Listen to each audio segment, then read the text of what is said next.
کہانی کا نام چھوٹا بادشاہ۔ علی ایک 10 سالہ شرارتی لیکن ذہین لڑکا تھا جو لاہور کے ایک پرانے محلے میں اپنے والدین اور نانی اماں کے ساتھ رہتا تھا۔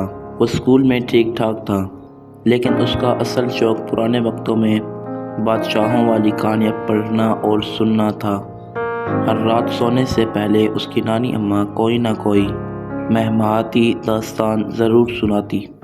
ایک رات نانی اماں نے خاص لہجے میں ایک نئی کہانی سنائی۔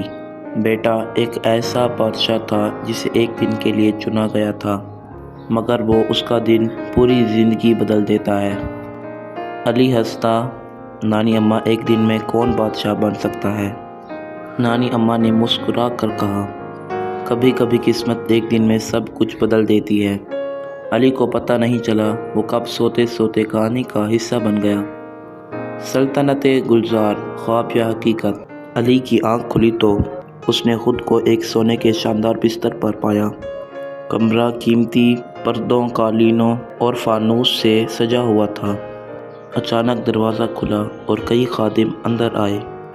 جہاں پناہ، صبح خیر، آپ کی سلطنت آپ کی منتظر ہے۔ علی ہکا بکا رہ گیا۔ اسے مخملی چوغا پہنایا گیا، سر پر سونے کا تاج رکھا گیا اور وہ محل کے صحن میں لے جایا گیا جہاں ہزاروں لوگ چھوٹا بادشاہ زندہ باد کے نعرے لگا رہے تھے۔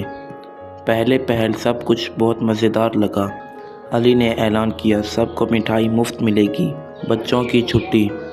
محل میں اس نے پانی کا ایک جھولا لگوایا، دربار میں نچانے والوں کو بلوایا اور شاہی باورچی سے پیزا اور برگر منگوایا۔ لیکن یہ خوشی دیر پار نہیں تھی۔ حقیقی بادشاہی کی پہچان۔ دوپہر ہوتے ہی علی کو بتایا گیا کہ رعایا دربار میں انصاف مانگنے آئی ہیں۔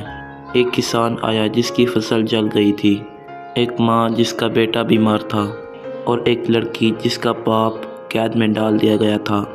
علی کو کچھ سمجھ نہیں آ رہا تھا۔ وہ پریشان ہو گیا، یہ سب میرے سے کیسے ہوگا؟ میں تو بچہ ہوں۔ وزیر خاص نے کہا، بادشاہ وہی ہوتا ہے جو قوم کے آنسو پوچھے، صرف حکومت نہ کرے۔ علی نے حوصلہ کیا۔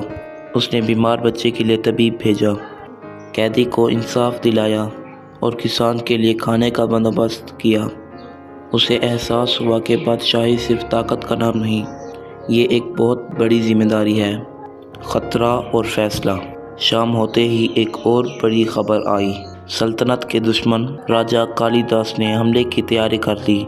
علی گھبرا گیا لیکن پھر اس نے خود کو سنبھالا۔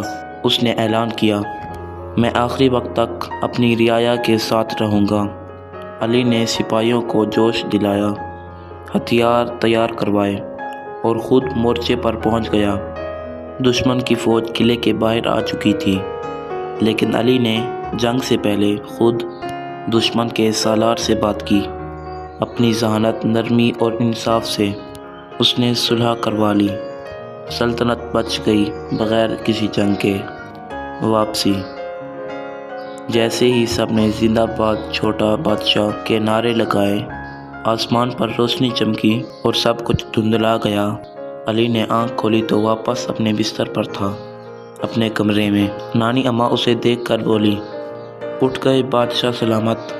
علی ہنس پڑا لیکن وہ جانتا تھا یہ خواب نہیں تھا، یہ سبق تھا۔ اب وہ پہلے جیسا نہیں تھا، اس کی سوچ بدل گئی تھی۔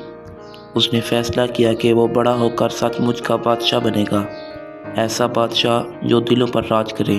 آخری جملہ، اصل بادشاہ وہ ہوتا ہے جو دوسروں کے دکھ کو اپنا سمجھے، چاہے وہ ایک ہی دن کا کیوں نہ ہو۔